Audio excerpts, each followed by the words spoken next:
Jeremias, capítulo 52.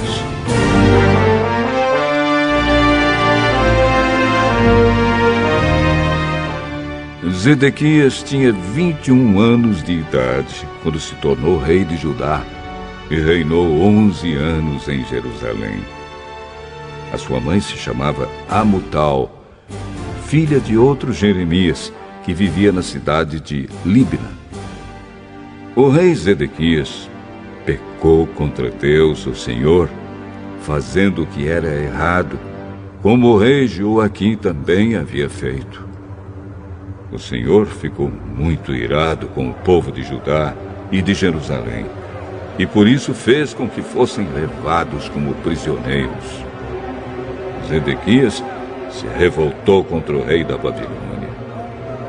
No ano 9º do reinado de Zedequias em Judá, no dia 10 do 10º mês, o rei Nabucodonosor da Babilônia veio com todo o seu exército e atacou Jerusalém. Eles acamparam fora da cidade e construíram torres em volta para cercá-la. A cidade ficou cercada até o ano 11 do reinado de Zedequias.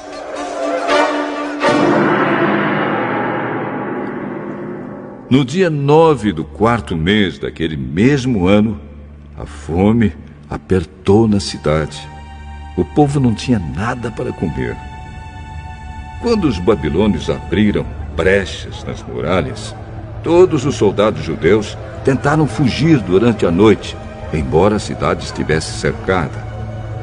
Foram pelo caminho do Jardim Real, atravessaram o portão que liga as duas muralhas e fugiram da direção do Vale do Jordão. Mas o exército dos babilônios perseguiu o rei Zedequias e o prendeu na planície de Jericó. E todos os seus soldados o abandonaram. Zedequias foi levado como prisioneiro ao rei Nabucodonosor, que estava na cidade de Ribla, na região de Amate. Ali, Nabucodonosor o condenou. Em Ribla, o rei da Babilônia mandou matar os filhos de Zedequias na presença do pai. Também mandou matar as autoridades de Judá. Depois, mandou furar os olhos de Zedequias e o prendeu com correntes de bronze, a fim de levá-lo para a Babilônia. E Zedequias ficou na prisão em Babilônia até o dia da sua morte. No ano 19º do reinado de Nabucodonosor da Babilônia, no dia 10 do 5º mês, Nebuzaradã, conselheiro do rei e comandante-geral do seu exército, entrou em Jerusalém. Ele incendiou o templo, o palácio do rei e as casas de todas as pessoas importantes de Jerusalém. Os seus soldados derrubaram as muralhas da cidade. E Nebuzaradã levou como prisioneiros para a Babilônia os que haviam sido deixados na cidade, os que haviam fugido para o lado dele e o resto dos operários especializados.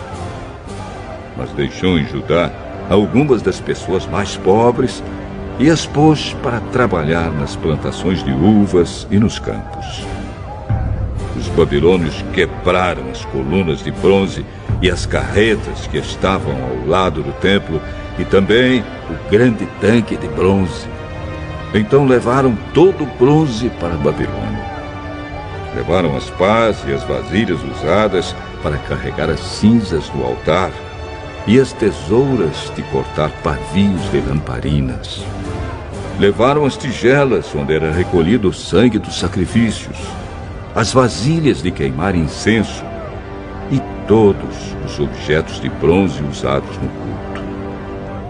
Levaram todas as peças feitas de ouro ou de prata, as vasilhas pequenas, os pratos de carregar brasas, as tigelas em que era recolhido o sangue dos sacrifícios, as vasilhas para cinza, os candeeiros, as vasilhas de incenso e os vasos usados nas ofertas de bebidas. não foi possível calcular o peso dos objetos de bronze que o rei Salomão havia feito para o templo, isto é, as 2 colunas, as carretas, o grande tanque e os 12 bois que o sustentavam. As 2 colunas eram iguais. Cada uma tinha 8 metros de altura por 5 metros e 35 centímetros de circunferência. Eram ocas e a grossura do metal era de 10 centímetros. No alto de cada coluna havia um remate de bronze que media 2,20 metros de altura. Em toda a volta do remate havia um enfeite rendilhado e com romãs. Tudo isso também era de bronze.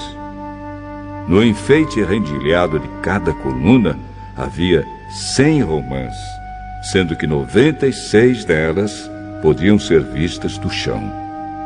Nebuzaradã, o comandante-geral, também levou como prisioneiros Seraías, o grande sacerdote, e Sofonias, o segundo sacerdote, e os 3 outros oficiais de importância no templo. Da cidade, ele levou o oficial que tinha sido o comandante das tropas, 7 conselheiros do rei que ainda estavam lá, o oficial encarregado de alistar homens para o exército e mais 60 homens importantes. Nebuzaradã os levou ao rei da Babilônia, que estava na cidade de Ribla, na terra de Amate. Ali o rei mandou surrá-los e depois matá-los. Assim o povo de Judá foi levado como prisioneiro para fora da sua terra. Este é o número de prisioneiros que Nabucodonosor levou. No 7º ano do seu reinado, levou 3.023. No 18º ano, 832 de Jerusalém. No 23º ano, Nebuzaradã levou 745. Ao todo, foram levadas 4.600 pessoas. No ano em que se tornou rei da Babilônia, Evil-Merodach foi bondoso com o rei Joaquim de Judá e o libertou da prisão. Isto aconteceu 37 anos, 11 meses e 25 dias depois que Joaquim havia sido levado como prisioneiro. Evil-Merodach tratou Joaquim com bondade e lhe deu uma posição mais alta do que a dos outros reis que eram prisioneiros como ele em Babilônia. Assim deixaram que Joaquim tirasse as suas roupas de prisioneiro e vestisse as suas próprias roupas e comesse junto com o rei pelo resto da sua vida. E todos os dias, enquanto viveu, recebeu do rei uma pensão para o seu sustento.